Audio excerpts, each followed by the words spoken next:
Nous allons donc démarrer ce dernier échange consacré à l'éducation et à l'école. C'était un peu compliqué de donner l'impression de clore le précédent échange sur un aveu d'échec ou un constat d'échec. On va essayer de s'interroger un peu sur les solutions. Les solutions qu'on peut trouver à l'étranger, est-ce qu'on peut en trouver à l'étranger, et puis la manière dont ça modifie notre façon de penser l'école, de regarder par-delà nos frontières. On a des classements internationaux qui nous poussent à imiter un peu la girouette. On regarde vers les pays nordiques pour essayer d'améliorer le climat scolaire, ou en tout cas en se disant qu'ils font peut-être mieux que nous. On regarde vers les pays d'Asie en se disant qu'ils réussissent pas mal dans l'enseignement des sciences, des mathématiques. On regarde vers l'Allemagne pour ce qui est de l'apprentissage. On regarde vers le Québec, notamment sur ces questions de harcèlement scolaire. Est-ce qu'on peut pour autant faire de ces pays des modèles ? Cela a-t-il un sens d'imaginer importer d'autres modes de fonctionnement quand les systèmes scolaires, les populations scolaires, les fonctionnements sont si différents ? Voilà. Est-ce qu'on peut imaginer du copier-coller ? Quels sont les freins ? Finalement, on va se demander si les comparaisons internationales nous apportent quelque chose, et si oui, quoi ? Avec nos 3 invités du moment que je peux encore vous présenter, même si vous commencez à les connaître. Voilà, merci Pierre pour ce commentaire sympathique. Donc, en off. Donc, Pierre Mathiot, directeur de l'Institut politique de Lille. Fabienne Rosenval, qui dirige le service statistique du ministère de l'Éducation nationale. Et Manuel Davidenkoff, journaliste, auteur de beaucoup de bouquins et expert de l'école. Je vous le demande un peu à tous les 3. J'ai une question très ouverte. Est-ce que ça existe des modèles en éducation ? Alors, je vais peut-être commencer. Les comparaisons internationales sont bien sûr très enrichissantes, mais à prendre avec précaution, je dirais. Parce que tout simplement, c'est ce qu'a dit Mathéa et que finalement on a dit depuis 3 jours, c'est qu'un système éducatif, c'est un système, c'est pas juste les enseignants, c'est aussi tout ce qu'il y a autour. Et dans les enseignants, dans l'enseignement, il y a beaucoup de choses. Il y a la formation initiale, il y a les salaires, il y a l'attractivité du métier, il y a la façon dont on travaille. Donc en fait, c'est ça qui est compliqué, c'est justement qu'on ne peut pas transposer comme ça. L'exemple le plus frappant, j'en avais déjà parlé, c'est l'apprentissage. Nos taux d'emploi de nos jeunes sont très mauvais. En Allemagne, ils sont très bons. Il y a l'apprentissage, donc on se dit génial, on va prendre l'apprentissage. Sauf que l'apprentissage comme ça, c'est pas possible. C'est un ensemble, c'est un engagement de l'ensemble de la société. À la fois les entreprises qui jouent le jeu, qui prennent des jeunes, très jeunes, qui continuent à les former, mais c'est aussi toute la société qui a un regard très positif sur ce que c'est l'apprentissage et ce que c'est l'enseignement professionnel. Et donc, c'est pas complètement transposable. En fait, je dirais que c'est peut-être pas les comparaisons internationales qu'il faudra, c'est ce qui se passe autour de moi et qui est différent. Et on en a parlé entre les classes, entre des régions de France aussi, parce qu'on a des réussites différentes. Les comparaisons, c'est ça qui est intéressant. Ce qui est compliqué, par exemple, à partir de PISA, si on regarde PISA, c'est à partir de PISA d'arriver à raconter une histoire. Pourquoi lui fonctionne mieux ? C'est déjà ça, c'est très compliqué. Et après, une fois qu'on a compris ça, de le transposer. Et là, il y a encore un gap énorme. Et ça veut dire qu'il faut que des chercheurs travaillent. Il faut aussi peut-être que les enseignants aussi aillent voir ce qui se passe dans les autres pays. Je trouve que ça serait une très bonne idée. Pas du tourisme, ça doit faire partie peut-être de leur formation. Oui, d'abord, juste des petites choses.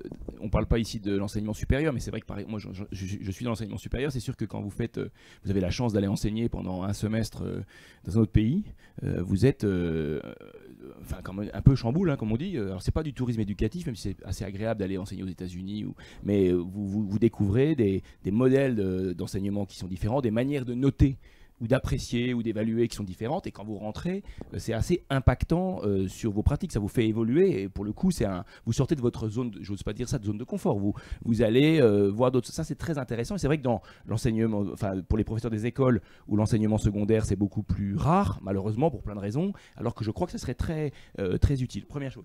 Deuxième chose, sur autre chose, rappelez-vous du marché du travail danois, vous savez, on a fantasmé pour lutter contre le chômage, inspirons-nous de ce qui se fait au Danemark, de ce qui se se fait. Bon, juste pour dire que, bien sûr il est essentiel d'aller voir ce qui se passe ailleurs, soit sous la forme que Fabienne connaît bien, c'est-à-dire des enquêtes quantitatives, mais aussi qualitatives, c'est-à-dire aller faire de l'observation de terrain pour voir, Emmanuel en parlait dans la conférence de ce matin, comment on pourrait passer à l'échelle, comment on pourrait s'inspirer de choses qui existent à certains endroits à l'étranger, ou d'ailleurs même aussi en France, pour essayer de monter à l'échelle et d'essayer de les industrialiser. Le mot n'est pas péjoratif, il y a cette dimension-là, mais il y a deux résistances, il y a deux éléments, c'est la dimension culturaliste, c'est-à-dire que le modèle singapourien, le modèle coréen, d'un côté plutôt autoritaire du mécanisme d'enseignement, ou le modèle inclusif protestant finlandais, sont des modèles extrêmement intéressants qu'il faut observer, mais qui se heurteront toujours à un modèle français qui est un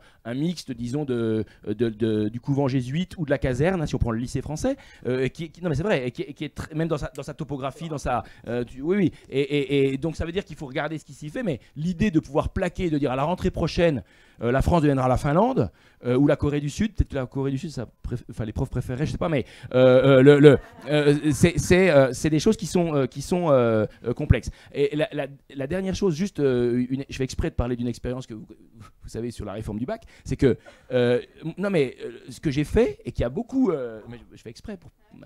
Bon, non mais c'est que très bêtement, quand j'avais commencé la mission, je me suis renseigné sur très simplement la manière dont dans les autres pays on organisait cet examen terminal permettant l'accès à l'enseignement supérieur. Et tout à l'heure, juste à la fin de l'autre conférence, il y avait quelqu'un qui parlait du grand oral. L'idée que j'ai eue du grand oral, même si évidemment le mot tout de suite a été réapproprié, parce que quand on dit grand oral en France, c'est Sciences Po et l'ENA, c'est cette idée que dans d'autres pays, notamment en Italie avec ce qu'on appelle l'examen de maturitate, on a des expériences qui sont assez intéressantes, voire très intéressantes, autour de la valorisation de l'expression orale, de l'oralité, dans un examen final du cycle secondaire. Mais une fois qu'on a dit ça, juste pour une anecdote, c'est que d'abord les associations de professeurs que j'ai rencontrées ont été assez rétives, notamment sur l'idée simple d'avoir un jury de 3 personnes, dont une personne qui n'était pas professeur. Alors même que ça existe pour l'évaluation en BTS ou dans toutes les filières professionnelles. Mais là, il y a eu une espèce de résistance ou de réticence professionnelle, voire même disciplinaire. Et puis après, il y a eu la question des moyens. C'est que quand vous voulez réformer le bac et que vous avez a priori 500 000 gamins qui ont vocation à passer ce grand oral, et que vous vouliez que ça soit une demi-heure avec 3 personnes, vous avez évidemment le service qui organise le bac qui vous dit si c'est une demi-heure avec 3 personnes, avec 500 000 gamins, c'est 250 000 heures sur un timing qui est serré. Mais je pense que vraiment, il faut ouvrir les chakras. Il faut aller voir ce qui se passe ailleurs en ayant quand même conscience de la dimension culturaliste. Et je termine de la dimension, un peu à la Michel Crozier, organisationnelle du système. C'est-à-dire que le système est quand même extraordinairement lourd. Il y a entre les écoles et les lycées et les collèges en France plus de 60 000 établissements. Il y a 1,1 million d'agents publics qui travaillent pour l'éducation nationale, c'est-à-dire la moitié des fonctionnaires d'État en France. Donc il y a une lourdeur, oui, une lourdeur inhérente au système lui-même, si vous voulez. Et donc cette idée d'apporter, il faut expérimenter, mais le pari, je termine là, c'est une fois qu'on a expérimenté, qu'on a évalué l'expérimentation, parce qu'en France on évalue quand même assez peu les expérimentations, voire pas du tout, c'est comment on s'appuie sur des expérimentations bien évaluées, donc qui ont l'air de fonctionner pour tenter de monter à l'échelle et de les industrialiser. Et là, il y a un énorme enjeu, et aujourd'hui, on n'arrive pas à le faire clairement en France. Voilà. Il y a toujours autant d'enseignants que tout à l'heure. Qu'est-ce qui est enseignant ? Ça baisse. Bon. Comme parfois, je suis désagréable, là, je vais être supérieur. Je pense qu'il faut que vous vous inspiriez du modèle suisse. Parce que Richard Verlim, du temps, me rappelait que les enseignants, ils sont payés entre 5 et 7 000 euros par mois. Après, il faut prendre tout ce qui est à l'intérieur du modèle. Voilà. Non, 2 points en guise d'introduction. Un, que mon grand âge me permet. Moi, j'ai vu la naissance de PISA en tant que journaliste. Et j'ai aussi vu le moment où Claude Tello, qui était un de tes mythiques prédécesseurs, qui a créé l'ADEP, etc., avait fait scandale parce qu'il avait retiré la France d'une des toutes premières études, PISA. Et donc, évidemment, alors c'est Libé à l'époque qui lui tombe dessus en disant la France veut se voiler la face et ne veut pas qu'on dise. Et à l'époque, Tello, je vous fais un truc d'ancien combattant, si ça vous gêne pas trop, on est à la fin des années 90.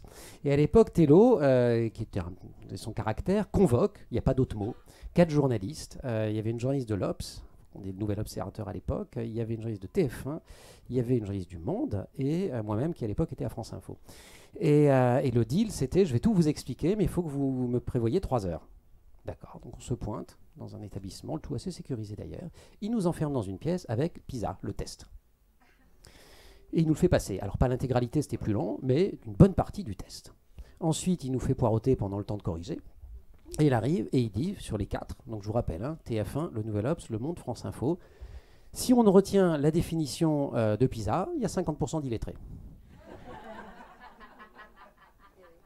Je tiens à dire que je n'en faisais pas partie. Je vous laisse deviner donc, alors bon, TF1 bien sûr, mais je vous laisse deviner qui, du Nouvel Obs ou du Monde, contenait un ou une illettrée. Voilà, donc il voulait par l'absurde nous démontrer quoi? Il voulait nous démontrer que, et c'est ce que Fabienne Rosenwald disait dans la première conférence, on évalue ce qu'on veut bien évaluer. C'est vrai que le début de PISA était une évaluation très, à la fois anglo-saxonne et nordique, très sur les compétences, très mode d'emploi, très enseignement technologique. Et ce qu'on en a retenu les uns et les autres, en tout cas moi ce que j'en ai retenu, c'est effectivement que quand on évalue les petits Français sur des choses qu'on leur a appris à faire à l'école, ils s'en sortent mieux que quand on les évalue sur des choses qu'on leur a pas appris à faire à l'école. Scoop. Bon, mais c'est pas inintéressant. Depuis, PISA a fait d'énormes progrès, notamment parce que ces biais ont été vus. Et aujourd'hui, je pense qu'on ne peut pas faire sans les comparaisons internationales. Ensuite, quand vous discutez avec les gens de l'OCDE, notamment avec Charbonnier ou Schleicher ou d'autres, ce qu'ils vous disent, c'est arrêter de faire des classements, arrêter de trier, regarder des tendances internes à chaque pays et regarder les différences sur des points précis. Par exemple, ce qui ressort essentiellement sur la France quand on regarde PISA, c'est la part importante d'élèves qui réussissent très très bien, part qui diminue néanmoins, la part très importante et plus importante relativement que dans d'autres pays des élèves en difficulté et qui ne s'en sortent pas et qui ont vraiment du mal, et une part finalement modeste relativement à d'autres pays d'élèves qui sont un petit peu dans la moyenne. Donc en gros un caractère assez ségrégatif du système éducatif et l'impuissance du système. Et alors pour ceux qui n'étaient pas là à 10h du matin, je redis bien, il y a le système, il y a la classe. Et pardon de me répéter, mais je pense qu'on peut faire autant d'articles pour dire en quoi notre système dysfonctionne que d'articles pour dire en quoi, dans telle classe, tel établissement, des choses fonctionnent merveilleusement. Donc ça, il faut vraiment le garder en tête. Mais quand on regarde au niveau du système, on a ce résultat-là. Voilà, donc comparaison n'est pas raison. Néanmoins, ce qui ressort de PISA et des autres, il y a une continuité, Thalys c'est pareil, Teams c'est pareil, etc., qui tourne autour de la formation des enseignants, et notamment de la formation continue des enseignants. Nos enseignants suisses payés 6 000 ou 7 000 euros, ils sont sélectionnés avec un taux de sélectivité de l'ordre de 90% pour rentrer dans la filière qui permet de devenir enseignant, et ça se fait après l'équivalent du baccalauréat là-bas. Ils ont 5 ans de formation, mais pas 5 ans comme on dit en France, où en fait on ne passe pas 5 ans à apprendre à enseigner, à être sur le terrain, à être en classe, etc. On y passe beaucoup moins de temps. Donc c'est vraiment 5 années pleines pour apprendre les gestes professionnels de ce métier et apprendre plein d'autres choses. Et ensuite on devient professeur. Voilà. Quant à aller voir ailleurs, est-ce que je peux faire juste une pub pour un bouquin qui sort à la rentrée qui est l'histoire d'une jeune enseignante qui a grandi pas loin d'ici, elle est bordelaise, Juliette Perchet, qui a 30 ans et elle a débuté certifiée de lettres en banlieue parisienne, comme beaucoup d'enseignants, à la Grande Borne, à Grigny. Et elle est arrivée pleine d'étoiles dans les yeux en se disant je vais faire du Montessori, je vais faire du Freinet, je vais aimer mes élèves, on va faire de l'empathie, etc. Parce que j'ai lu dans les journaux qu'en Finlande, partout ils font comme ça et que ça marche très très bien. Elle l'a fait, ça marchait pas aussi bien que ce qu'elle imaginait. Donc elle s'est dit, je vais aller voir. Et alors il a fallu beaucoup de temps pour que l'éducation nationale l'autorise à prendre un an pour faire son tour du monde. Ça a été compliqué, mais finalement l'éducation nationale a autorisé. Elle s'est financé ça, voilà. Elle était dans une vingtaine de pays, dont ces pays dont on parle tous, et elle est allée dans les classes. Le bouquin sort à la rentrée chez Kero, il s'appelle L'éducation n'est pas une science exacte. Et ça, je trouve que c'est un travail, alors je le défends parce que je l'ai défendu aussi auprès de l'éditeur, vous l'aurez compris, c'est un travail que je trouve extrêmement intéressant et important. Elle a pris ce temps d'aller voir, de raconter, avec un regard de jeune enseignante. Et je vous laisse, je ne vais pas spoiler, pardon, divulgacher ce qu'elle en a rapporté, mais clairement, elle organise plus et elle ne s'organise pas de la même façon après qu'avant, et elle ne s'organise pas de la manière dont elle imaginait qu'elle allait s'organiser. Et elle a un blog. Et oui, vous pouvez avoir un avant. Très chouette, tu as absolument raison. Vu qu'il a commencé, je continue. Je trouve que l'intérêt de son blog, c'est qu'elle ne parle pas d'elle, elle valorise énormément les enseignants et les classes qu'elle a visitées. Donc moi, ça m'a beaucoup intéressée de voir ce qu'elle mettait en avant pays par pays. Donc effectivement, elle a bien bossé. Tu parlais des décideurs au CDE. Moi, ce que j'ai beaucoup entendu aussi dans mon suivi de l'éduc, c'est on a PISA depuis le début des années 2000. les diagnostics tombent tous les 3 ans. On a des pays comme l'Allemagne qui entendent le diagnostic et qui agissent. Nous, on a un diagnostic qui est fait depuis longtemps, qui porte sur nos élèves, mais qui porte d'abord sur notre fonctionnement avec un système éducatif qui demeure inégalitaire. Est-ce que la France n'est pas capable d'introspection? Est-ce qu'on n'arrive pas à se remettre en question? Alors pour répondre là-dessus, je dirais que en fait, ce qui est très amusant, c'est que chaque fois qu'on sort les résultats d'une nouvelle enquête nationale, ça fait les unes des journaux, tout le monde en parle, et puis c'est vrai que des fois, après, on oublie. Alors par exemple, on parle du choc PISA. Le choc PISA, c'est les Allemands qui se le sont pris en face. Et ça a été très très dur en Allemagne, et ils ont fait des choses. Ils se sont dit, voilà, donc ils se sont rendus compte que c'était un pays inégalitaire, qu'il y avait des soucis. Qu'est-ce qu'ils ont fait? Ils ont beaucoup investi dans le primaire, dans l'école maternelle, en particulier en termes de vocabulaire. Ils ont aussi augmenté le salaire de leurs enseignants du primaire. En fait, avant 2000, nous, on payait mieux nos enseignants du primaire que les Allemands. C'est fini. Maintenant, les Allemands payent mieux leurs enseignants du primaire.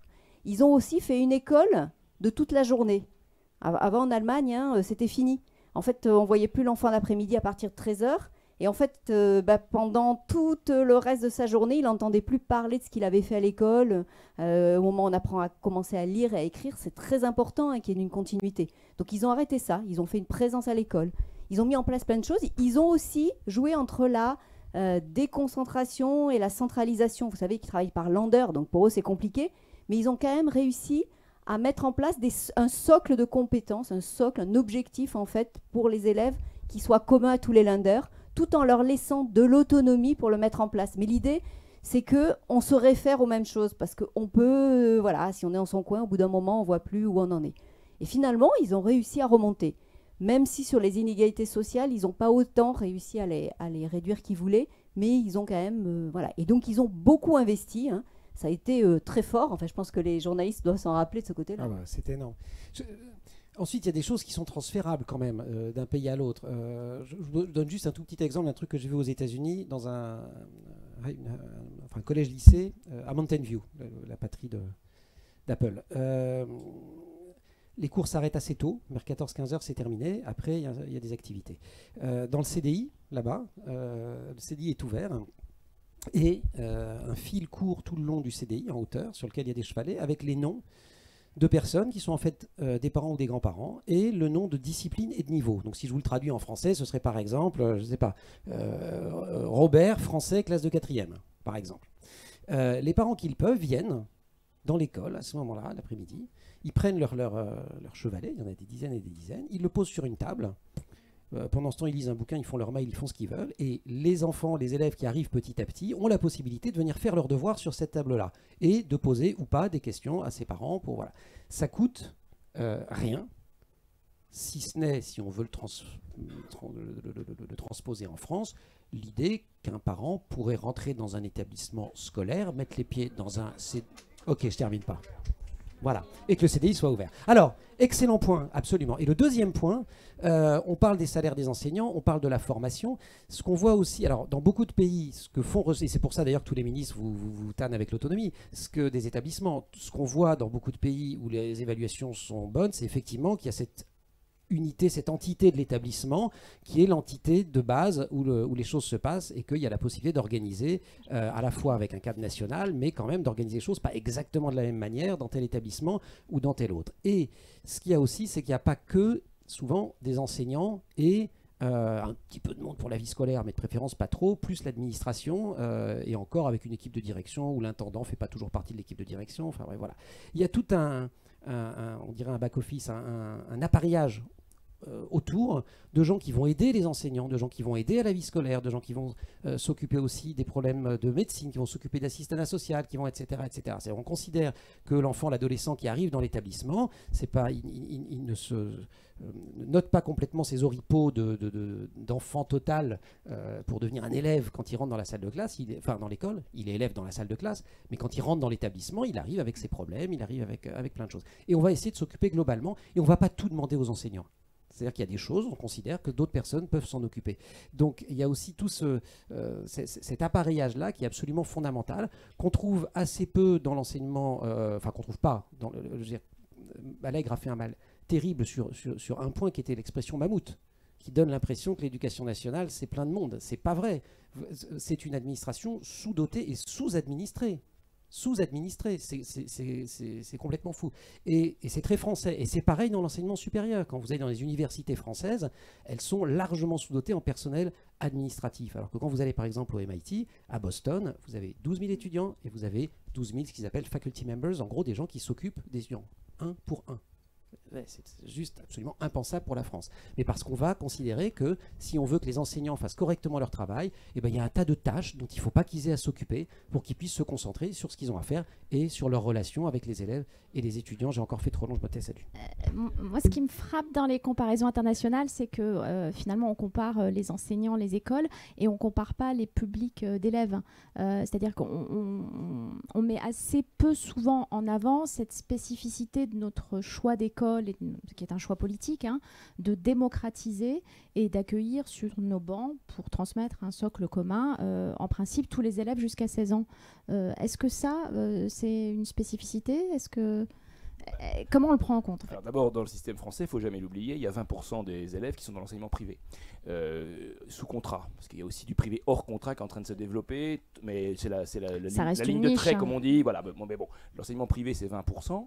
Et évidemment, l'enseignement privé, vous le savez sans doute, n'est pas assigné au respect de la carte scolaire, par exemple. Ce qui veut dire que quand vous travaillez, alors en fait, comme c'est la dernière séance, là, on fait l'espèce de conclusion. Non, mais c'est que...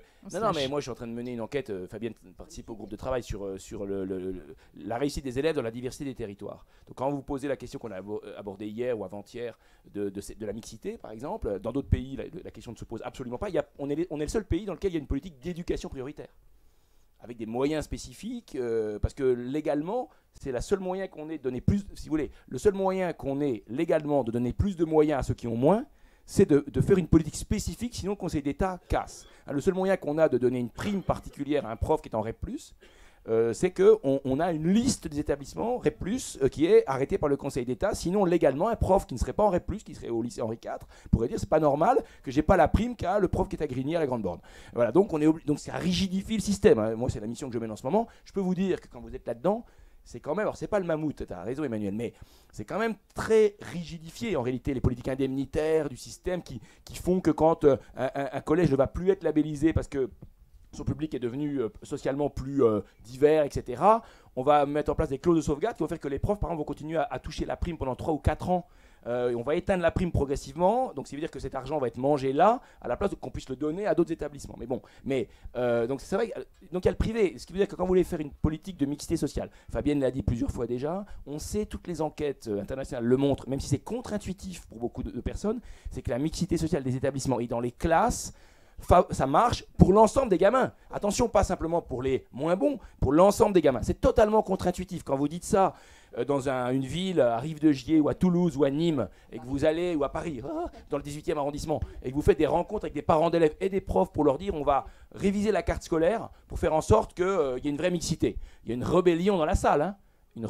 Les profs se rebellent aussi, hein, parce qu'ils ont l'habitude. Bon. Et on dit ça, on ne nous croit pas. Le problème, c'est que quand on met en place ça de manière assez dynamique, ça prend beaucoup d'années, il faut l'évaluer, et vous avez toujours évidemment l'enseignement privé qui est planqué derrière la table. C'est-à-dire qu'en gros... De manière assez dynamique. Alors oui, alors attention, et je vais essayer d'être objectif, de manière dynamique et de manière parfois très socialement... vous prenez les lycées, les collèges de Roubaix, que je connais bien. Les collèges de Roubaix sont des collèges dans lesquels la population, en règle générale, a le même profil social que les collèges publics. Hein. Parce que vous avez aussi des stratégies, et ça devrait tous nous interroger ici, j'espère qu'on a tous à peu près une vision du service public de l'éducation, c'est que pour beaucoup de familles de milieux modestes qui décident, qui pensent qu'il est important d'investir dans l'éducation de leurs enfants, d'accord ? L'un des premiers réflexes, c'est de les mettre dans le privé. D'accord, ça devrait interpeller. Hein. C'est-à-dire qu'on a mené des enquêtes dans les centres sociaux à l'île Sud, des familles monoparentales avec la maman, et en disant à la maman, si vous aviez 100 € de pouvoir d'achat en plus dans le quartier dans lequel vous vivez, qu'est-ce que vous feriez ? Je mettrais mon enfant dans le privé. Et le problème qu'on a effectivement, c'est que le privé joue le jeu, pas à Paris. Hein. À Paris, le privé est très... Mais en Bretagne, dans le Nord, dans la Creuse, à Marseille, le privé joue un rôle social, sauf qu'il prend plutôt les bons élèves de milieu modeste. D'accord, et voilà. Et la dernière chose que je voulais dire juste, Emmanuel en a parlé, c'est, ok, il ne faut pas parler du mammouth, mais il faut parler, on va dire, les grands mots, jacobinisme, girondisme. C'est-à-dire qu'en fait, ou la déconcentration. Donc ça, c'est la mission sur laquelle on est en ce moment avec une collègue. On doit remettre un rapport au ministre bientôt. C'est comment on arrive à penser ensemble une définition nationale des objectifs, un cadrage national des objectifs, des méthodes, des programmes, etc. Et en même temps, une approche au plus près des réalités du terrain. Voilà, comment on peut être, est-ce qu'on peut être proviseur, monsieur le proviseur, est-ce qu'on peut être proviseur différemment à La Réole ou à Paris? Oui. Est-ce qu'on peut gérer son bahut différemment? C'est déjà largement le cas. Non mais oui, c'est déjà largement le cas, mais vous voyez bien qu'il y a des résistances dans le système qui sont culturelles, qui sont des résistances aussi des corps intermédiaires du système. Les corps d'inspection, je peux le dire, moi je pas de... les corps d'inspection qui peuvent résister parce qu'ils peuvent avoir l'impression que c'est les priver un peu de leur pouvoir. Et il faut avoir conscience de tout ça. C'est-à-dire qu'en fait, c'est un système qui est d'une immense complexité. Un dernier mot dans le dernier mot, les rémunérations. Non mais il va de soi que, je l'ai dit l'autre jour, les niveaux de rémunération des enseignants sont un frein à l'attractivité des postes, notamment à l'entrée. Un jeune certifié, c'est 1 450 € par mois comme premier salaire, alors que la plupart d'entre eux ont bac plus 5, bac plus 6. Donc ça a des effets ensuite en nombre de candidats qui est faible, avec certains CAPES où on a 80%, 75% de candidats qui sont admis. Mais le problème, c'est que si on veut augmenter les salaires, le vrai salaire, pas les primes, le ministre il augmente les primes. C'est plus facile pour lui par rapport à Bercy, il faut quand même le défendre aussi. Mais si on veut augmenter les salaires, si on veut dire, voilà, on va mettre 100 € net de plus par mois à l'entrée dans le métier. Tout de suite, ce n'est pas 10 personnes, c'est des dizaines de milliers. Et attention, si vous augmentez de 100 € le salaire de quelqu'un qui rentre dans le métier. C'est pour 40 ans. Non, oui, c'est pour 40 ans, mais c'est aussi... Plus la retraite. Non, mais c'est les gens qui sont déjà au 2e échelon. Vous savez, c'est comme la prime pour de Macron au moment des Gilets jaunes. C'est-à-dire qu'on augmente le SMIC, mais les gens qui sont juste au-dessus du SMIC, donc ça veut dire que vous devez augmenter en fait tout le monde. Et vous avez 800 000 enseignants. Vous voyez ce que je veux dire? Et alors, je dis pas ça pour dire... Mais c'est horriblement compliqué à mener quand vous avez Bercy au bout qui dit ça va me coûter des milliards et je peux pas. Voilà. Juste 3 phrases. Première phrase. Il y aura peut-être une phrase dans la phrase. Mais première phrase. Les résultats de la Finlande dans PISA sont liés à des réformes que les Finlandais avaient fait 20 ans avant. Et une de ces réformes avait consisté à supprimer l'inspection. Ils avaient un peu l'équivalent de l'inspection. Ils ont supprimé et ils ont mis l'animation pédagogique au plus près des établissements, au plus près du terrain. Une phrase. Deuxième phrase, sur l'enseignement privé sous contrat. Première partie de la phrase pour dire, moi ce que j'ai observé ou ce qu'on m'a raconté, et notamment c'est pour ça que je citais Marseille sur Marseille, c'est pas seulement ou pas spécialement les bons élèves, c'est les élèves dont les parents font la démarche. C'est-à-dire qu'il y a la question de l'investissement des familles et c'est plutôt ça qui fait le public de l'enseignement privé que l'élève, pas l'élève, etc. Et ça nous interroge beaucoup. Enseignement privé sous contrat, que par dérision, et maintenant que je m'occupe plus d'éducation, je peux y aller, j'appelle l'enseignement parapublic, parce que le privé, moi je connais, je travaille dans une entreprise privée, c'est pas ça. Bon, je veux dire, le privé, d'abord les salaires ne sont pas payés par l'État, nous on n'est pas payé par l'État, et ça coûte vachement plus cher. Et bon, d'où la différence entre les tarifs du privé sous contrat et les tarifs du privé hors contrat. Donc ça c'est le fruit, c'est un autre sujet d'un consensus politique qui remonte à la fin des années 50, avec la loi Debré, 59, etc., qui n'a jamais été vraiment remis en question. Il y a eu les accords Longue-Cloupet en 92, enfin bon, voilà, pour refaire toute l'histoire. Mais ça fait qu'on a ce système double qui fonctionne. Troisième phrase, si vous connaissez rien à l'école en Finlande et que vous êtes abonné à Netflix, regardez Rita. Il y en a qui ont regardé Rita? Vous avez regardé? Vous avez regardé? Rita, c'est formidable. C'est l'histoire. Vous vous souvenez de Pause Café? Bon, bah c'est Pause Café en Finlande, voilà. On en revient toujours à... On en revient toujours à discuter de la mixité finalement. C'est toujours cette question qui revient. Est-ce qu'en matière de mixité, on a vu d'autres pays, d'autres écoles avancer des modèles audacieux? Alors, on parlait de la Finlande. Ce qui était frappant dans la Finlande et qui a beaucoup aussi fait réfléchir en France sur le redoublement, par exemple, c'est qu'en Finlande, ce qui est important, on le sait tous, on forme les élèves, mais on les forme aussi à être des citoyens à vivre. En Finlande, ce qui est important, c'est qu'il reste avec ses copains, avec sa classe d'âge. Et donc, l'enseignant fera tout pour que l'enfant ne redouble pas. Il ne peut pas redoubler parce qu'il perd tous ses repères. Et donc, ça donne... Et la Finlande a beaucoup, beaucoup axé son enseignement sur tout ce qui est soft skills, qui se sentent bien et tout ça. Et le fait de rester avec ses copains, de ne pas à un moment se sentir coupé, ça a aussi beaucoup joué sur l'enseignement en Finlande. Voilà. Donc je crois que c'est important. On parlait tout à l'heure des élèves en situation de handicap. On était quand même très en retard en France. Et là, on devrait regarder ce qui se passe dans les autres pays. Parce que bien sûr, c'est très difficile. Et même si les nouvelles technologies vont permettre d'accueillir ces enfants-là, dans les autres pays, ils en ont fait un plus. Regardez en Italie. On est aussi pour former des jeunes qui, dans la vie, auront autour d'eux des gens en situation de handicap. Et ils se rendront compte à l'école, ils peuvent se rendre compte, on va en Italie, de la richesse que ça peut apporter. Parce qu'ils travaillent avec lui, ils voient les choses différemment. Donc c'est vrai que ça, on n'a pas encore fait le saut. On est beaucoup sur l'insertion, parce que je ne sais pas s'il y avait des parents qui avaient là-dessus. C'est très important que ces élèves-là aillent dans les écoles, aillent dans le collège, aillent le plus loin possible. Hein. On est en train de regarder, on était très en retard. Par contre, on n'en a pas encore pris l'autre côté, et ça, on devrait aller voir dans les autres pays. Merci, oui, je ne vais pas m'en servir. Oui, donc en fait, on revient sur l'approche culturaliste. Je pense que la Finlande, c'est les pays protestants, et donc il y a une culture qui est plutôt une culture de l'inclusivité, un modèle plutôt holiste, plutôt qu'individualiste. Et on fait progresser, l'enjeu pour l'enseignant est de faire progresser le groupe et de faire avancer le groupe dans sa diversité, alors qu'en France, on est dans un modèle plutôt catho, enfin de la réussite individuelle, quitte à se marcher sur la gueule du voisin. Et là, je veux dire, culturellement, il faut faire bouger ça. Et justement, pour faire bouger ça, je voudrais dire aussi qu'il faut du temps. C'est-à-dire qu'au fond, les politiques publiques éducatives sont des politiques de stop and go. C'est-à-dire qu'en gros, si vous prenez juste la politique d'éducation prioritaire, dont je suis en train de devenir un peu un spécialiste, 1981, ça a été dit, depuis 1981, il y a eu au moins 4 stop and go. C'est-à-dire qu'elle a été réorientée extrêmement lourdement. Et je peux dire un truc sans spoiler, la mission qu'on fait actuellement, la dernière réforme de l'éducation prioritaire dont on a parlé avec Najat Vallaud-Belkacem l'autre jour, c'est 2014-2015. Voilà. Et donc là, dans la mission qu'on doit faire, nous, actuellement, on a proposé au ministre, comme première priorité, de la préserver. C'est-à-dire de dire elle n'a que 4 ans, elle n'a pas du tout été évaluée, donc on ne sait pas du tout ce qu'elle a encore donné, et donc il faut qu'on puisse l'évaluer. Sauf qu'il y a évidemment une temporalité politique. L'éducation en France est un objet politique passionné. Voilà. Mais oui, je voulais te passer la parole en fait. Non, mais c'est exactement... Pardon, non, je te coupe en plus. Mais c'est ça, je veux dire, si je le dis de manière provoque, la Finlande n'a pas la chance d'avoir Alain Finkielkraut, quoi. Bon.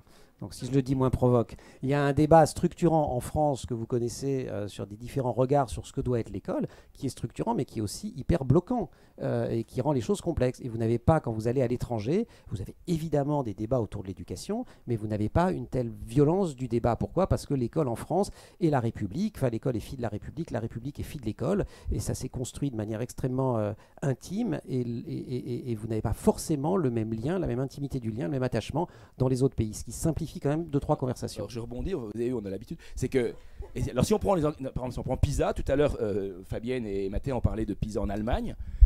Quand il y a eu le choc PISA en Allemagne, pourquoi il y a eu ce choc ? Parce qu'en fait, les acteurs publics, les journalistes, les enseignants ont considéré que les mauvais résultats en Allemagne n'avaient rien à voir avec la politique politicienne. Ce n'était pas la faute d'un ministre. Et c'est le gros problème, si je vais plus loin, vous savez, moi j'enseigne les politiques publiques, c'est le problème de la culture de l'évaluation en France. Éducation ou ailleurs. C'est-à-dire, quand il y a une évaluation qui tombe, bing, elle est tout de suite appréhendée par les acteurs politiques de l'opposition et comme une faillite du gouvernement en place. Alors que souvent c'est très injuste parce que, par exemple, le PISA qui va sortir là en décembre prochain, ça date de Najat, si vous voulez. Oui, c'est pas. Non, mais, voilà, oui, et voilà, exactement. Et donc le problème, c'est que tant qu'on est. C'est le PISA de Bayrou.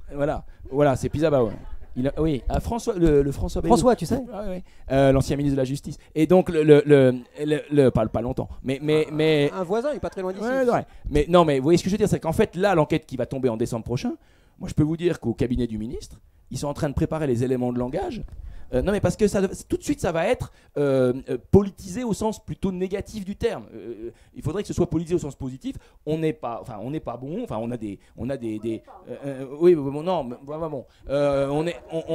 n'est pas excellent. Il y a des points d'amélioration. On met en place une politique pour les effacer. On se donne le temps, l'inscription dans la durée pour le faire. On a besoin de 20 ans. Donc pendant 20 ans, on considère que c'est sanctuarisé. Une génération. Pendant 20 ans, cette politique-là ne doit pas bouger. Or, le problème, c'est qu'un ministre, y compris l'actuel qui avait commencé, je fais exprès, en disant qu'il n'y aurait pas de loi, puis finalement il y en a une. Non, mais c'est ça, c'est très très français, ça. On retombe encore, et j'arrête, sur la dimension culturelle ou culturaliste. Voilà. Je reviens sur cette question de la mixité parce que finalement, il a été beaucoup question à Couture cette année de l'entre-soi. Hein. Mais est-ce qu'on peut trouver, grâce aux comparaisons internationales, des exemples sur lesquels réfléchir? Parce que vous pointez la part que prend l'enseignement privé dans les phénomènes de ségrégation. Mais je veux dire, aucun gouvernement et personne, a priori, n'est prêt à remettre en cause les équilibres entre école publique et école privée. Et vous parlez d'expérimentation dynamique, mais finalement, moi, je vois beaucoup d'expérimentation très limitée pour brasser les élèves et pour leur permettre de se rencontrer.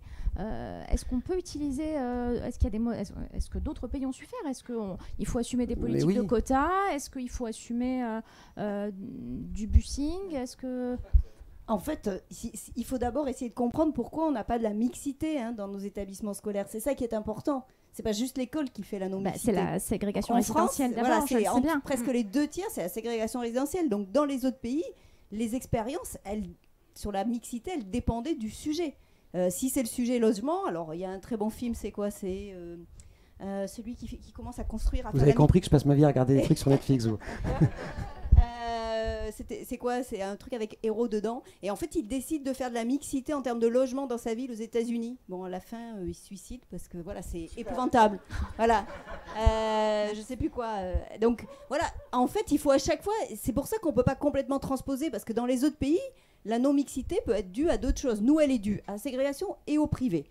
Donc en effet, les expérimentations qu'on a faites, alors soit c'était ce qu'on appelle peut-être la politique de la ville, un interministériel, soit autrement, on essaie de jouer sur les expérimentations qu'on est en train de suivre, on essaie de faire bouger les élèves d'un endroit à l'autre, voilà, de travailler aussi avec le privé parfois.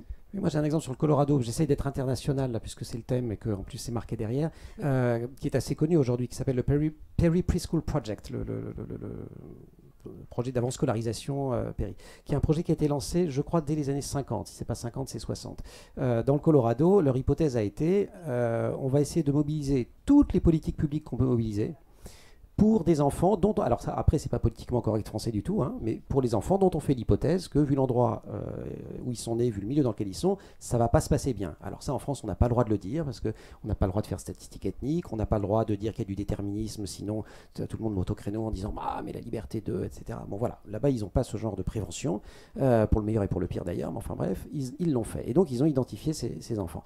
Et ils ont tout mobilisé, donc pas seulement l'école, la santé, la culture, les loisirs, les sports, la santé de la maman ou du papa, enfin bref, tout un environnement global pour que les enfants puissent aller à l'école dans des conditions qui soient les meilleures conditions possibles. Et ils ont évalué, et c'est notamment James Heckman, qui est un économiste, prix Nobel d'économie, qui a fait l'évaluation du Perry Preschool Project. Je suis désolé, j'ai plus le chiffre en tête, je ne l'ai pas révisé, mais de mémoire, $1 investi dans le Perry Preschool Project sur 20 ans permet $17 d'économie. Voilà. Alors, ne citez pas le chiffre parce que je me trompe peut-être. Mais en tout cas, c'était d'une amplitude telle que je me suis dit, même si Heckman se plante et est le pire économiste de la Terre, et on va dire qu'il se plante de moitié parce qu'il est nul, ça reste quand même extrêmement spectaculaire. Et moi, je pense qu'en plus des blocages que vous avez très bien mentionnés, il y a ça aussi. C'est-à-dire qu'en France, on fait porter sur l'école la responsabilité d'une politique dans laquelle elle a évidemment sa part, mais certainement pas toute seule. Un enfant qui arrive le ventre vide, il n'a pas envie d'écouter. Un enfant qui a des problèmes de logement, etc., au Kékins, il n'écoute pas pareil non plus, etc., etc. Et c'est, je pense, cette globalité, et c'est ça qu'il y avait derrière la notion de zone d'éducation prioritaire. Vous savez bien, parce que la notion de zone, ça revient à dire il y a des endroits où ça va être plus compliqué, on aide tout le monde. Et qui est plutôt la politique, théoriquement, de gauche, qui est un truc qui a existé dans ce pays, la gauche à une époque, enfin bon, on s'en souvient pas très bien. Et sinon, il y a plutôt une politique de droite qui est dire ah ben non, quand on veut, on peut, on va aider l'individu. Et donc, vous prenez où que ce soit et vous dites, ah ben non, lui, on va signer un contrat avec lui et il va se mobiliser, etc. Ce qui sont quand même deux. Alors après, on peut combiner d'ailleurs, on peut faire du en même temps, j'imagine, là-dessus. Mais voilà. Mais le Perry Preschool Project, c'était ça. C'était cette idée qu'il faut avoir une approche globale. Et sur ta question de la mixité, puisque tu y reviens, parce que je sais, tu aimes creuser, moi, ma réponse, elle est là. C'est de dire la réponse ne peut qu'être interministérielle, elle ne peut qu'être globale, elle ne peut qu'être État, collectivité territoriale, association, éduc-pop, etc., etc. Donc voilà.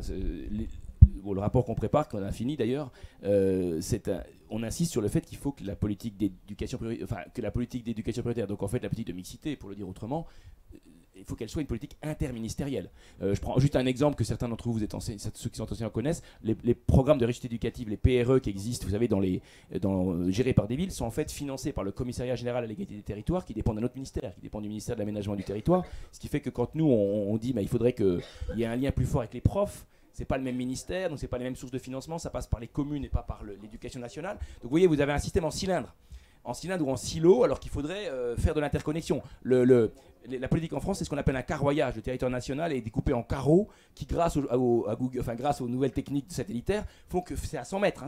Donc vous avez des gamins qui sont en éducation prioritaire parce qu'ils sont de l'autre côté de la rue. Mais le problème, c'est que cette carte éducation prioritaire n'est pas nécessairement complètement la carte de la politique de la ville. Donc, vous voyez, donc ce qui fait que quand on met les deux cartes les unes sur les autres, elles ne correspondent pas exactement, ce qui fait que les sources de financement ne sont pas exactement les mêmes. Mais si on fait des politiques publiques, ça supposerait, si ça devait être interministériel, que des ministères qui ont des traditions différentes, des agents publics qui ont des traditions différentes, des cultures différentes, acceptent de travailler ensemble. Et bien sûr, en remettant dans la boucle les collectivités, je termine par là, la carte scolaire suppose pour les collèges l'acceptation du conseil départemental, pour les lycées l'acceptation du conseil régional. Donc c'est logiquement de la coproduction. Or, souvent, vous avez un président de région qui va souhaiter absolument mettre un lycée là, alors que sur le plan de la démographie, il n'y a aucun sens. Un président de conseil départemental qui va refuser absolument de fermer un collège. Dans le Cantal, aujourd'hui, il y a 22 collèges, comme dans les années 60, alors qu'il y a, je ne sais pas combien, mais probablement 10 fois moins de gamins. Je crois que le plus grand collège du Cantal, il a 150 élèves. Le record, je crois que c'est un collège à 46 élèves. Donc vous voyez combien ça coûte, je suis désolé de dire ça, mais combien ça coûte à la collectivité publique. Est-ce que c'est super bon pour les gamins d'être 12, d'avoir un seul prof, si le prof de maths est mauvais, depuis, voilà, non, c'est ça. Non, bien sûr, pardon. Mais il y a tout ça. Et en fait, c'est une approche globale. C'est-à-dire que l'éducation nationale, malheureusement, je pense que l'approche est souvent éducation nationale centrée, alors que finalement, ça devrait être interministériel, inter-collectivité publique, et bien sûr associer les parents, tous les usagers entre guillemets du système éducatif, et pas être trop centré sur les enseignants. Voilà. C'est compliqué tout ça. Alors, il a beaucoup été question de carte de l'éducation prioritaire, de discrimination territoriale. On avait tous bien en tête nos ZEP qui ont 40 ans.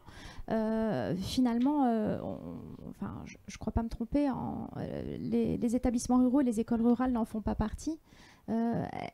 Est-ce qu'on a des choses à dire sur cette école rurale, parce qu'on est à Couture, sur ses résultats, sur son traitement? On a des engagements politiques forts, même si on ne comprend pas toujours comment ils peuvent être mis en œuvre, sur les non-fermetures d'écoles. On sait que des classes continuent à fermer. Est-ce qu'on a des données sur l'évolution de l'école en milieu rural? Alors, ce qu'il faut voir en termes démographiques, c'est que quand même, on est devant un peu une catastrophe. C'est-à-dire entre la génération qui est née en 2000, on connaît les naissances 2000-2010, on était à 830 000 jeunes. On est tombé à, on en a 70 000 de moins. Donc voilà. Et ça va concerner, on sait très bien où se font les chocs démographiques. Voilà. À côté de ça, l'école rurale, si on regarde sur les résultats, c'est une école qui réussit. Les élèves ont de bien meilleurs résultats scolaires qu'ailleurs. Donc en fait, c'est vrai que le concept de l'éducation prioritaire qui était fondé sur les élèves en difficulté scolaire, c'est pas du tout le cadre du rural. Donc ça, il faut de ce côté-là. Alors la seule chose qui peut différencier, mais pas de l'éducation prioritaire, mais par exemple de l'urbain dense, l'école rurale par rapport à une école en centre-ville qui soit pas en éducation prioritaire, c'est les orientations de fin de troisième ou après le baccalauréat. En fin de troisième, dans le rural, les élèves vont beaucoup plus vers le professionnel, d'ailleurs plus vers l'apprentissage. Il y a aussi des lycées agricoles partout, etc. Alors après, c'est très compliqué de dire est-ce que c'est subi ou est-ce que c'est parce qu'ils en ont envie, parce qu'ils veulent rester, et en termes d'emploi, il faut aussi regarder, voilà. Et dans le supérieur, on voit qu'ils ne font pas les mêmes poursuites d'études. Et voilà, donc ça, c'est la seule différence, mais ils ne sortent pas moins sans diplôme, etc. Par contre, les moyens affectés sont beaucoup plus forts. C'est-à-dire ils ont plus de moyens parce que la taille des classes est toute petite. Donc la taille des classes dans le rural, elle diminue chaque année. Les profs affectés, il y en a, si on regarde l'encadrement, il est bien meilleur en rural que dans l'urbain dense. Voilà. Le sujet en France, il n'est pas tant dans le rural ou dans l'urbain, il est dans ce qu'on appelle les petites villes et les bourgs. Et voilà, quand on se promène, on en voit pas mal, c'est-à-dire des petites villes où on voit les magasins qui ferment, on voit un certain chômage qui s'installe parce qu'il y avait des grandes usines qui ont fermé, etc. Et là, par contre, on voit des difficultés dans les résultats des élèves et on voit aussi beaucoup plus de jeunes qui abandonnent l'école, c'est-à-dire qui sortent sans diplôme parce qu'en fait, autour d'eux, à quoi ça sert d'avoir un diplôme? Voilà. Donc l'école rurale, alors on va retravailler là-dessus, hein, mais l'école rurale, c'est toujours l'image qu'on en a, c'est-à-dire que c'est une école qui fait plutôt réussir les enfants, voilà, même s'ils n'ont pas les mêmes parcours. Et là, on peut s'interroger sur vécu ou pas. On arrive au terme du temps imparti. Est-ce que vous avez des questions? Alors, juste sur le rural, en comparaison internationale, c'est intéressant. C'est-à-dire que nous, on a travaillé avec nos collègues italiens et peut-être les collègues nordiques. Et on leur montre nos 56 000 écoles. Et ils nous ont dit, vous avez encore 56 000 écoles? On dit oui. Ils nous disent, vous en gardez dans tous les coins partout? Et on dit oui. Et ben en fait, en Italie, ils n'ont pas du tout fait ça. Et dans les pays nordiques, ils n'ont pas fait ça. Ils ont utilisé beaucoup les technologies de l'information et la communication. Ils se servent de tiers-lieux, beaucoup de choses. Donc là, on pourrait apprendre. Cela dit, En Australie, si c'est le pareil. maire, Dans le bush australien, ils font pas d'école. Si le maire de Couture était présent, il nous tiendrait un tout autre discours sur la En même nécessité de conserver son école. En même temps, voilà. le seul service L'image dans de la plein d'endroits, communale, le seul voilà. service public qui reste, c'est celui-là. Regardez ce qu'on vient de sortir comme étude sur les enseignants, où ils sont, etc. Bah, c'est les seuls fonctionnaires qui restent dans tous les endroits. Puis l'imaginaire de la communale qui s'en va, c'est voilà, une rupture. Oui, bonjour à tous. Je voudrais juste vous apporter un témoignage qui est dans le sujet, puisque c'est un témoignage sur les échanges internationaux scolaires. Donc moi je suis père de famille, c'est toute voilà. J'ai 4 enfants qui ont aujourd'hui entre 27 et 20 ans. Et sur ces 4 enfants, 2, enfin on va dire 2 et demi, ont participé. Vous les faites bizarrement. Oui.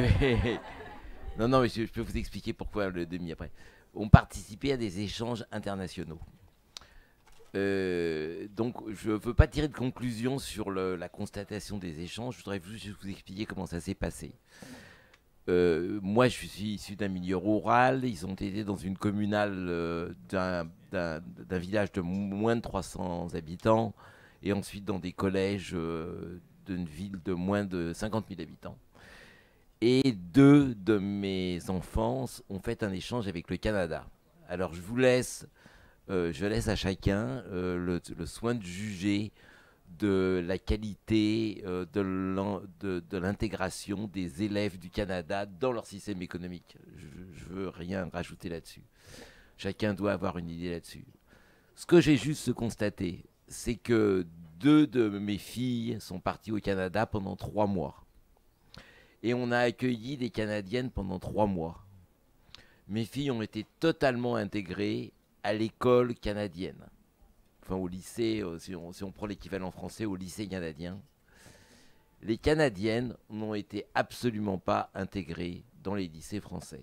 Elles ont été laissées dans un coin, elles n'ont pas voulu s'intégrer, elles n'ont pas appris la langue, et on leur a rien dit et rien demandé.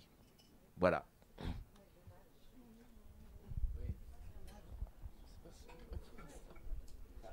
C'était plutôt un témoignage. C'était un témoignage. C'est moi la fille en l'occurrence.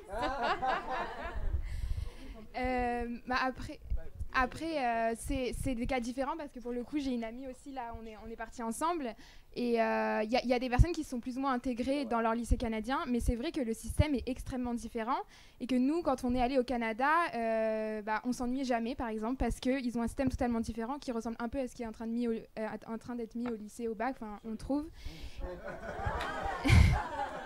Et en fait nous Toi, tu payes toujours quelqu'un. Nous, on a pu choisir nos matières. On a pu choisir nos matières et je me souviens, moi, j'ai pris notamment photographie et il y avait des cours comme cuisine, comme beauté esthétique, etc. Et en fait, on remarque que dans ces cours-là, les élèves, ils s'ennuyaient beaucoup moins. Moi, ce qui m'a frappé, c'est qu'à l'école française, même si les très bons élèves comme les moyens, comme les mauvais, ils s'ennuient à l'école. Et c'est vraiment une chose qui m'a frappée.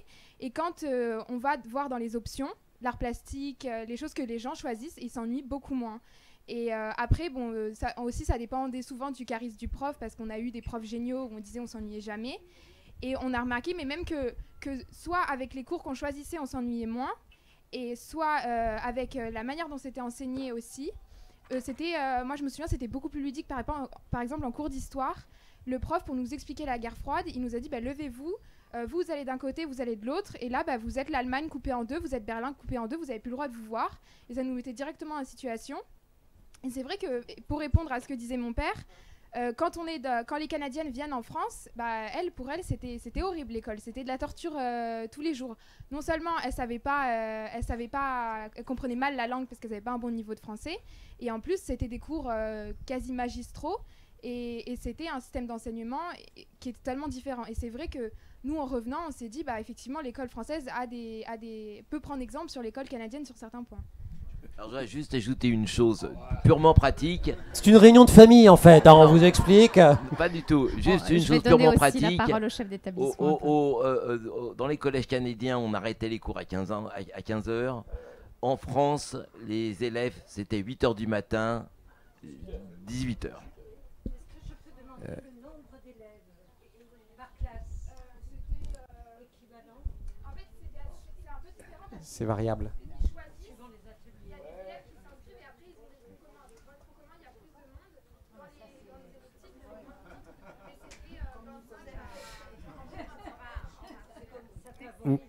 Oui, je voudrais juste un élément de témoignage. D'abord parce que la réalité décrite n'est pas forcément une généralité dans tous les établissements scolaires.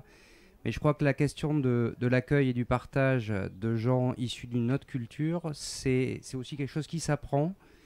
Et de la même façon que nous étions en retard sur l'inclusion dans le système scolaire français, je pense que nous sommes en retard sur les pratiques interculturelles. C'est très compliqué d'accueillir quelqu'un qui arrive de notre système et de lui inventer une place à partir d'une réalité qui est aussi différente que quelqu'un qui sort de l'école canadienne et quelqu'un qui arrive dans le système français. C'est vraiment quelque chose de très complexe. Ça nécessite énormément de travail préparatoire entre les deux établissements scolaires, en amont. Et bien évidemment, pour reprendre les propos de M. Mathieu, ça nécessite aussi d'être évalué en aval pour savoir ce qu'il faudrait qu'on change la fois suivante. Personnellement, ça fait 20 ans que je suis engagé dans les échanges internationaux. Je n'ai malheureusement pas que des réussites. L'histoire que vous racontez, je peux la raconter avec des Danoises que j'ai accueillies cette année. Et je crois qu'on n'a pas su bien faire. Voilà. Mais pour ça, il faut qu'on apprenne aussi à travailler avec nos collègues danois, parce que c'est pas la même chose que d'accueillir des Roumains ou des Italiens ou des Allemands. Et c'est un réapprentissage à chaque fois. Monsieur le proviseur, il faut regarder Rita sur Netflix. Mais j'ai bien noté. C'est danois et pas finlandais. Non, il y a toujours un moment dans les trucs. J'aime bien faire mon moment théologique. C'est que, théologique. C'est qu'en fait, le système, comme vous disait mademoiselle, le système éducatif français, depuis. Peut-être pas dans le primaire, mais à partir du collège, lycée et l'enseignement sup, c'est un modèle théocentré. C'est-à-dire l'enseignant Dieu le Père, qui est sur une estrade et qui fait descendre le savoir, et puis l'élève croyant doit lire, répéter le Notre Père, etc. Et s'il le répète avec une faute, l'enseignant un peu théocentré ne va pas lui dire « t'as fait une erreur, c'est pas si grave », mais il va lui mettre une mauvaise note. Et je pense, donc, alors que probablement le chemin sur lequel il faut qu'on aille, c'est plutôt une approche que je vais appeler christocentrée, Christ frère, c'est-à-dire où l'enseignant n'est pas en train d'asséner des vérités qu'il faut apprendre par cœur et recracher, mais où il est là pour aider les élèves à coproduire le savoir. Vous voyez ce que je veux dire? Mais je veux dire juste une chose là-dessus. Là encore, je reviens sur l'approche un peu culturaliste. C'est que quand, par exemple, moi j'essaye de le faire dans l'enseignement, attention, comme réserve, dans l'enseignement supérieur, dans une grande école, donc très sélective, mon école, Sciences Po Lille, puis j'étais redevenu enseignant avant de redevenir directeur, en première année, avec comme élèves, vous savez, on a souvent dit ici, les profs, l'un des problèmes, c'est qu'ils sont les très bons élèves du système. Oui, enfin, l'un des problèmes. Bon. Et là, c'est quand vous êtes face à des élèves qui sont les très bons élèves de ce système théocentré. Vous avez des élèves qui arrivent du bac, qui ont eu 19, 20 et demi au bac, parce qu'ils ont une formidable capacité à apprendre et à recracher. Et que vous leur dites d'un seul coup, on va faire du cours inversé, où on va plus noter, on met plus de notes, on met des évaluations de compétences, on met des émoticônes comme à l'école maternelle. Vous avez une rébellion des élèves qui disent ça n'est pas comme ça que je vais réussir. Vous voyez, donc ça veut dire ce qui veut dire que très concrètement, quand on essaye de faire bouger les lignes, on se retrouve devant des oppositions un peu contre-intuitives. On se dit on est face aux meilleurs élèves du lycée à la française. et ils se rebellent contre une proposition de faire évoluer les pratiques d'apprentissage. On voit le poids des familles aussi, hein, les attentes des familles qui... Voilà, hein. Moi, je voulais juste revenir sur un point qui a été abordé au début, le fait que qu'on puisse aller en tant qu'enseignant à l'étranger voir un peu ce qui se fait. Il ne faut pas oublier qu'il y a un programme qui est un peu méconnu en France, mais qui est énorme quand même, c'est le programme Erasmus+, et qui permet à des enseignants, des élèves. On pense souvent que c'est uniquement pour les élèves du supérieur, Erasmus+, mais c'est maintenant beaucoup d'enseignants peuvent aller à l'étranger, suivre des cours, des stages, des formations, des stages d'observation dans les lycées étrangers partenaires. Je sais que les programmes européens sont en nette augmentation d'un point de vue financier par rapport à ça. Oui, mais juste une remarque, parce que j'ai été auditionné par Erasmus+, c'est que malheureusement, si on s'en tient qu'aux élèves, les profs, je m'intéresse moi, je pense que comme les héros du système doivent être les élèves, pas les profs, c'est quand même très peu utilisé par les gamins de milieu modeste. C'est-à-dire que c'est pas parce que vous allez mettre plus de milliards d'euros au niveau européen. L'augmentation du système Erasmus+, vous savez, en termes financiers, c'est hallucinant. Hein. Mais moi, j'ai été auditionné là-dessus, ils m'ont dit on va mettre beaucoup plus de moyens. Et je leur ai dit très concrètement, c'est pas en fait les moyens qui vont faire que les gamins vont bouger. Vous voyez, il y a toutes les régions de France, ici c'est Aquitaine, toutes les régions de France ont mis beaucoup de moyens, vous savez, sur ce qu'on appelle les bourses de mobilité pour notamment les gens à la fac. Et on s'est rendu compte que souvent les bourses sont proposées en premier lieu aux boursiers de l'enseignement supérieur, puis souvent en fait il n'y a pas assez de boursiers qui se déclarent candidats. Non, oui, donc c'est pas d'abord un problème financier. Parce qu'aujourd'hui, vous imaginez pas, on donne 1 000 € par mois parfois à des gamins qui sont en L1 pour aller à l'étranger. 1 000 € par rapport à des gens comme ici qui... Bon. Et sauf que les gamins n'y vont pas parce qu'il y a une espèce de blocage culturel. Ils ne savent pas franchir cette barrière-là. C'est plus ça que financier en fait. Mais c'est pourquoi il faut utiliser peut-être ces programmes dès l'école, dès le collège et dès le lycée. Et en fait, c'est des projets d'établissement. C'est-à-dire que c'est pas les familles qui sont sollicités comme ça pour participer au projet, c'est l'établissement qui choisit. Donc il y a pas mal de possibilités qui sont encore sous-exploitées en France. Il y a beaucoup d'étrangers, dans les pays d'Europe de l'Est par exemple, ils savent beaucoup mieux les utiliser que nous parce que c'est traditionnellement de toute façon leur seule source pour aller voir ailleurs. Encore une question ?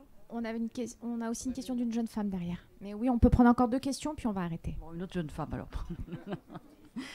Non, juste, j'ai pas assisté aux autres débats, mais qu'est-ce qui est fait à l'heure actuelle pour la formation des profs, des instituts, pour aller dans le sens d'une plus grande interculturalité, autres méthodes d'enseignement, ouverture, etc. Les PAF, ce qu'on appelle les PAF, hein, donc il y a PIF le chien, il y a les PAF, donc les plans académiques de formation. Alors, ils évoluent, mais globalement, ils sont assez rigides. C'est-à-dire qu'ils reposent beaucoup d'abord sur du disciplinaire. Hein, en fait, tout ce qui est plutôt la formation à l'environnement du travail de l'enseignant. Donc, ce que vous venez de dire, madame, mais aussi, j'en ai parlé l'autre jour, la gestion de la difficulté scolaire, la gestion des publics allophones. On est en zone rurale, je vais le dire quand même, la formation des professeurs des écoles à enseigner devant des classes multiniveaux, qui a été longtemps, ou multi-âge, qui a été longtemps une très forte compétence à la française, qui a très largement disparu. Donc ces choses-là, vous voyez, en fait, elles sont considérées comme non centrales par rapport à quelque chose qui reste très disciplinaire. Le prof d'histoire, qui est agrégé d'histoire géo, qui est quand même pas mauvais disciplinairement, on va lui proposer d'aller réétudier la Mésopotamie, alors que probablement, il gagnerait à être formé à l'interculturalité, la mobilité, la difficulté scolaire, etc. etc. Voilà. Vous avez parlé justement des possibilités d'échange. Vous avez dit que c'était surtout une question culturelle. Est-ce que ce ne serait pas aussi une question d'information ? Parce qu'il y a beaucoup d'opportunités. On n'est jamais sensibilisé, on n'est jamais mis au courant de ce qui existe.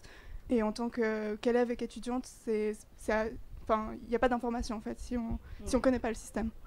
Ça peut être aussi la conclusion. Hein. C'est-à-dire qu'en fait, un des gros sujets, mais du coup, c'est des endroits où on peut agir.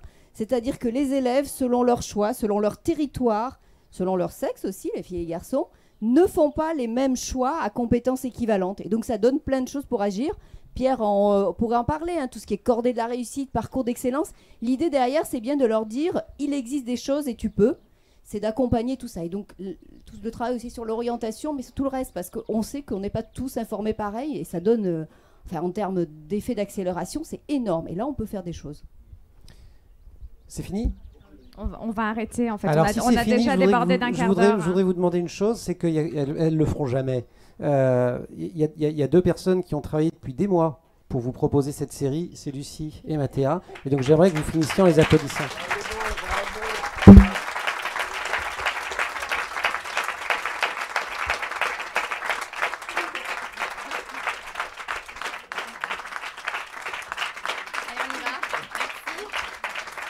J'aimerais me cacher là. Je pense qu'il est l'heure de boire et de se reposer tous ensemble. Voilà. Merci beaucoup. Hein. Merci.